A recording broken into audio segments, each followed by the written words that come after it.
இதில் ரெண்டாவது சம் நம்மகிட்ட என்ன கேட்டிருக்காங்கன்னா 16 + 17 + 18 + and so on + 75 இவற்றினுடைய மதிப்பு பார்க்கணும்.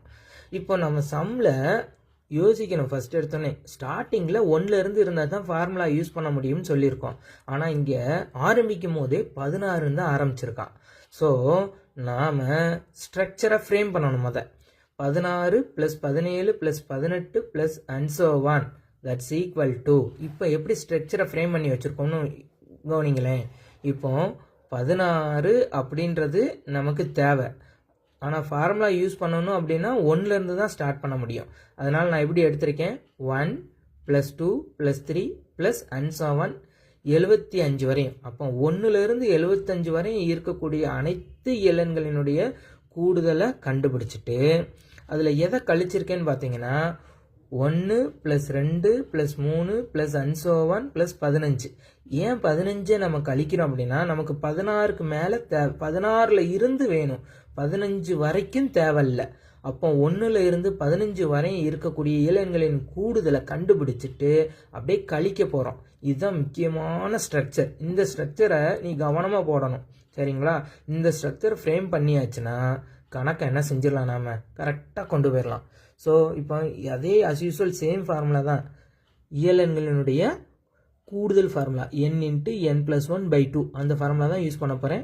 இந்த மொதல் ஸ்ட்ரக்சருக்கு எண்ணுக்கு பதிலாக 75 யூஸ் பண்ணுறேன். 75 × 75 + 1/2. அடுத்த ஸ்ட்ரக்சருக்கு 15 எண்ணுக்கு பதிலாக யூஸ் பண்ணுறேன். 15 + 1/2. இப்போ 75 + 1 76. அதே மாதிரி 15 + 1 16. இப்போ கட் பண்ணுறேன். ஒரு 2 2. அதே மாதிரி 76 2ஆல் கட் பண்ணால் 38. இந்த பக்கம் ஒரு 2 2. 16 2ஆல் கட் பண்ணால் 8. சரிங்களா? இப்போ ஸ்ட்ரக்சர் எப்படி இருக்குன்னா 75 × 38 - 5 15 × 8 இப்படி இருக்குது. இப்போ இதை நம்ம பெருக்கணும். 75 38 நம்ம பெருக்கியிருக்கோம்.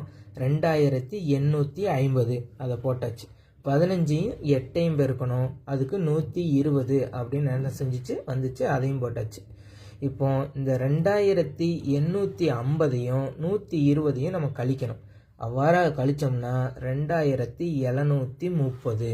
ஸோ ஃபார்முலா எப்படி யூஸ் பண்ணி கண்டுபிடிக்கப்பட்ட மதிப்பு என்னன்னு பார்த்தீங்கன்னா 2730. இவ்வாறாக நம்ம இந்த என்ன செய்யணும், ஃபார்முலா யூஸ் பண்ணி இதை நம்ம கண்டுபிடிச்சு கொண்டு வரணும்ப்பா. தேங்க்யூப்பா. அடுத்த சம்ம அடுத்ததில் பார்ப்போம், சரிங்களா?